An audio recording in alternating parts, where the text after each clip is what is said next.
Hello and welcome to another jungle video, and not to be excluded from the Forgotten Jungles video we just put out, Hecarim has demanded his time in the spotlight, and no, that's not just because as this video is going out he received yet another buff. And yes, coupled with the other buffs that he's had along with the ghost buffs, get one of the challenger jungle mains on Korea, and when I say that I mean he has 500 games plus on the champion, and he's gonna show us how to play against the proactive, strong gank heavy junglers on the enemy team, as well as using your mobility to basically be everywhere on the map, gank every lane, make sure you are farming more than the enemy jungler, and essentially taking every opportunistic rotation to get yourself fed, put the carry pants on, and close the game out. As you would have seen on screen, this strategy does work with other champions, but really Hecarim, after all those buffs and the ghost buffs, is in prime position to carry a lot of solo queue games. If you do enjoy the video, please consider liking and of course subscribing. Don't forget to head to the Patreon to check out a way to support the content in another way. That is definitely a long enough intro, so without hesitation, let's begin.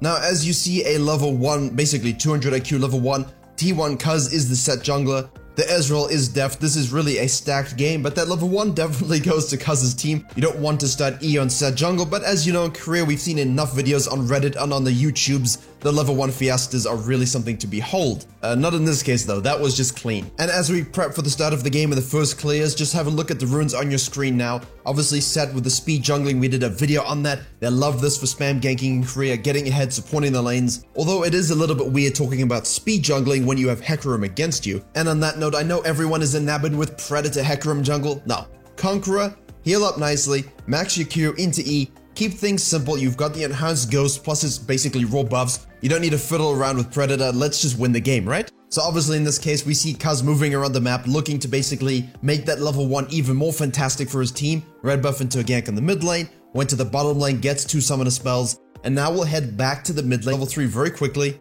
And as you see Sett do his gank in the mid lane well executed, basically persistent lane presence really paying off there. I'm pretty sure if that was a Yasuo on your team, he would have AFK'd already. The Hecarim returns this gank in kind on the bottom lane, gets a kill plus double sums on the Caitlyn. So basically you have to ask yourself, what's more worth as a jungler, as a farming jungler, as someone who spikes in the mid game, who wants to be everywhere and have a huge lead? I think you have to go with the pony on this one. Obviously we just did a Lilia video as well, so the 6-limbed are really having a good time on this channel at the moment. But the value of speed in this kind of meta, in this kind of solo queue environment where you really want to be proactive for your team, yeah, it's definitely underrated. Now in this case, Sett has gone back, he wouldn't have had his blue, the Hecarim would have noticed this while he was spam ganking. Hey, this big Fista has left a lot of camps on the map, 5 CS, only a red buff.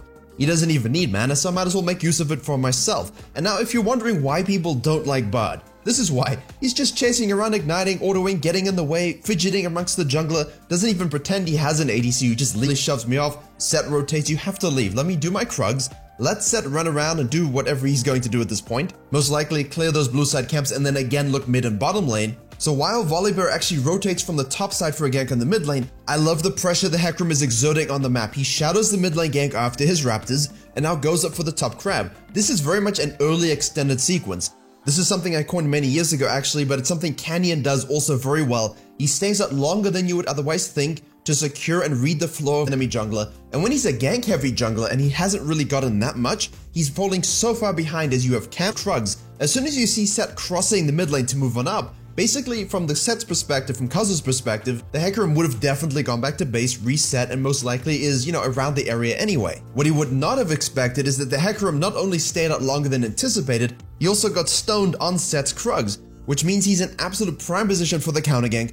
Volley just hit 6, he has his ultimate, get the kill, shove the wave, take a plate, and go back to base. I mean, in this case, the Sett has been spam ganking, but the Hecarim has been farming and had presence in every lane, and even though he wasn't shown in the mid lane, he was shadowing. I mean, he is, from the Shadow Isles, and he's a creepy horse, so, it makes sense thematically. But it's a really good early phase, it lets him buy an early Sheen. Obviously, you want to go into the easily look to sequence your blue, Gromp, Wolves into Raptors bottom side, you'll get your level 6 spike, you'll be in prime position to gank the bottom lane with your ultimate, you get a dragon, you maximize your experience.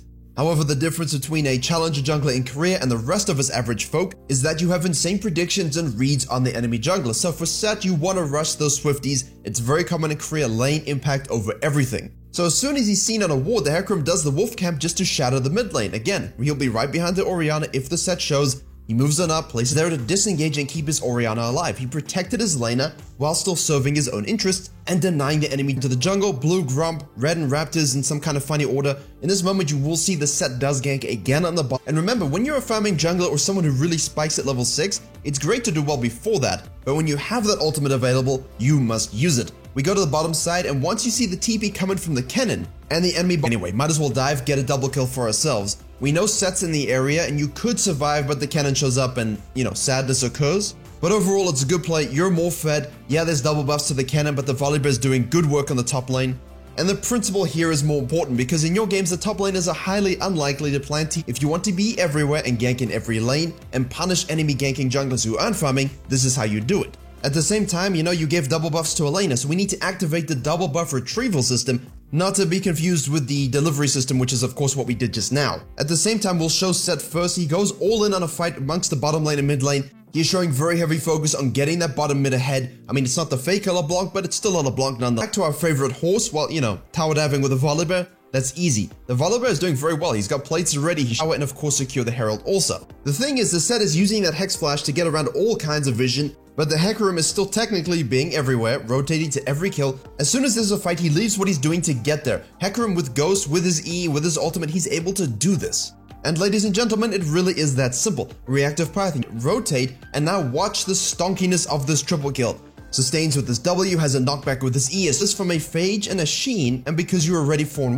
Well, now you're 7-1, and it was very, very easy. While he does the Herald, you might be asking, well, why did he actually go directly to topside? In this case, the Set has to prioritize objectives, ganking, and fighting. In your case, you've got a very, very fit top laner. The last thing you want to do is use those double buffs cannon to get him back into the game and lose the lead you have on the top side. It's also one of the fundamental differences between Korean junglers and junglers that I see on EU West and North America when I'm spam watching VODs, is that oftentimes after plays are made, or they reacting or they die, they don't come out of base and go and farm. They don't come out of base and go straight to the Herald. No, if there's a tower pushing, if there's a dive available, if there's a cleanup there, they go directly to that and then reward themselves with whatever's on the map, the fruit of the map, if you will. And in doing so, yeah, he didn't clear his camps, but he got a kill on the top side and a tower, 5 plates fully. He got a triple kill, and now he has a Herald that he can use in the mid lane as well for even more plate gold. All of this, and he still has significantly more farm than the enemy jungler. He is everywhere. And now after such a huge play, getting your Triforce early, getting 2 plates in the mid lane before that expires in a few minutes, a lot of players get confused as to what to do. In this case, while your lanes are resetting and regathering themselves, great time to farm. Blue side, down into Raptors, you want to do red, but as soon as you see a fight, again, reactive pathing. Don't finish your red, get to the fight immediately. And you're really Giga Turbo Fed at this point to try and give some kills to your ADC, get them juiced as well as you. But again, don't fall back to your jungle. That's the loser's way of thinking. Pressure, invades, win the game. Actually use your lead for something good. The Set thinks he's gonna get away, make him more miserable, knock him out of turret range, kill him. The Ori ultimate does help. And because you selfishly took your blue, the only reason you could possibly take your blue from a mid lane in Korea is if you plan on giving them the enemies. What a wonderful understanding of each other. Now once you've taken his Gromp as well, we do want to set up for this next dragon. Giving away that first one was fine, but we don't want to lose Soul Prio and we want to maintain pressure and tempo on the map. So as he's protecting his Ezreal as he goes back to base, he sees the Bard once again roaming, going getting his meeps, his doots, or whatever he does. Activate your Vroom Vroom Ghost button. Remember, it's extended on takedown. Kill the LeBlanc very easily. A nice E knockback's all you need. Chase the Bard down. Now, obviously, you have to be careful here. You saw your Prio on the top lane, but the cannon really can't do anything. So the cannon in these situations, when you go too deep, yeah, he's gonna rotate, the Set will be there, and you will die. If you were to ask me if it was worth it instead of just shoving mid and getting the dragon, I'd have to give you a weird noise like, yeah, maybe. But if you type worth in chat, then it is. Although, in honest opinion, I do think getting the dragon, especially the second one there, is better than, showing off. Now, decisions at this point are very, very important regarding your itemization, your pathing, what's next. Ideally, we need to break open that mid, and even though it's very common for a lot of Hecarim players to go full squishy at this point, Death's Dance is of course particularly spicy, and he does run that a lot against enemy team comps where they're very squishy and don't have a lot of damage themselves. But in this case, you've got Bard, you've got Cannon, you've got LeBlanc, a lot of burst damage, a lot of AoE damage, and in basically this case, he feels like he can dominate and sustain fights with a Spirit Visage, adding to his healing, also reducing the damage output from the enemy, and he won't be bursted. And that's all effectively you're looking to do. If you want to get this fed and control the game tempo, you have to identify what kind of build you need in order to not only one-shot the enemy carry, as you see he does on the Caitlyn here, but also to survive these extended skirmishes. Now again, he's diving to kill people, you've got a lot of pressure from the Volibear, you just have to pay attention to what builds basically enhance your win condition in a game rather than just your selfish need to 1v9 and clickbait on YouTube. Now basically what you're looking to do here is farm during the downtime, but also fight and control the remaining objectives on the map. You have a strong team composition for a 1-3-1, you can easily put Orianna in a side lane, you can easily have her with your team, so a 1-4-0, but the enemy team is good at team fighting, has a strong component to that team comp, and so you have to play properly. They get the Herald pretty free, the enemy team doesn't really want to fight that, but this third dragon, this is big, because if the enemy team gets the third dragon, you give them prior on soul condition as well as Baron plays, and with such a lead and having such a great early game, I don't think the Hecarim really wants to give them that option, but you can watch this extended fight, it's kind of, ridiculous in a way, it just goes on for so long. They chase down everyone, kill them as much as they can, the LeBlanc is shifty, they find the Bard, instead of just doing the dragon, he chases the Bard into the enemy base, almost gets the Caitlyn. It's really the kind of thing that a tankier, conqueror-based Hecarim really enjoys. Sure, you can one-shot people with a Deathstone squishy build, get a Sterix Gauge, what have you, but in this comp's case, this is exactly what you're looking for. Frontlining with the Volibear, keeping them off of the Ezreal, who has a karma to peel, and never letting the enemy team get the drop on the engage. I mean, you'll see the Set and the Cannon even gonna contest the dragon. The fight goes on so long, everyone's respawned, all the ultimates are back up, but at this point, when you have such a lead, make sure you are controlling and switching targets and know exactly how to navigate using your spells as Hecarim or as any jungler in the situation. And that's why macro and itemization are unspoken of components in winning in solo queue, and I guarantee you when you add that with your team fighting, there are probably huge areas that you're not actually getting away with or not playing well. Now to close this game out, simply put, you need to force fights, make sure you get the wins on those, take the towers and inhibitors, and of course when the dragon and baron spawns, we want to add those to our collection like General Grievous adds lightsabers. And you'll notice I spoke about the 1-3-1 earlier. Well, we're in it. We have TP from the Orianna, we have TP from the Volibear, we can hover mid lane as soon as the Volibear has enough pressure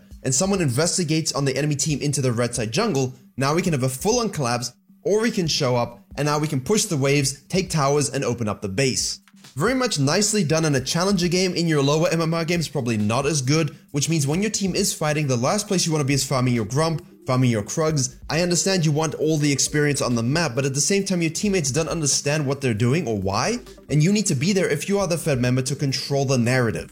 And after that, I'd like to say there's some complex, weird thing about how they win, but it's very simple. They set up for the Baron, they begin it, they pull off for a fight, and you'll see he's gone for the Righteous Glory, gives him that added movement speed. Remember, all movement speed in Hecarim is converted into AD, so the faster you go, the more boom you have, and as such, the sustain with the tankier build is giving him enough damage to kill squishies and live for all time. And from there, basically, there's nothing the enemy team can do. They've been outscaled, outperformed, outclassed, and outhorsed. And that's why I love this game, because it involves basically knowing your early clear, understanding what the enemy jungler wants to do, playing around it, making the right decisions to stay out, to go back, making the right decisions regarding itemization spikes, reactively ganking and pathing when anything showed up on the map that you could control and win, shadowing your mid lane just in case of ganks because she was so pushed up, ganking on the bottom lane with your ultimate, tower diving on the top lane.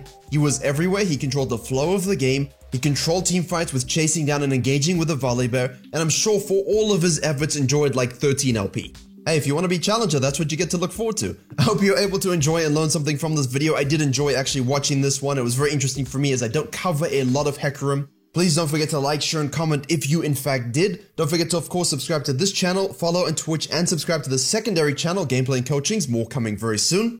I appreciate all the views and support on this channel, and as always I will see you all in the next tutorial.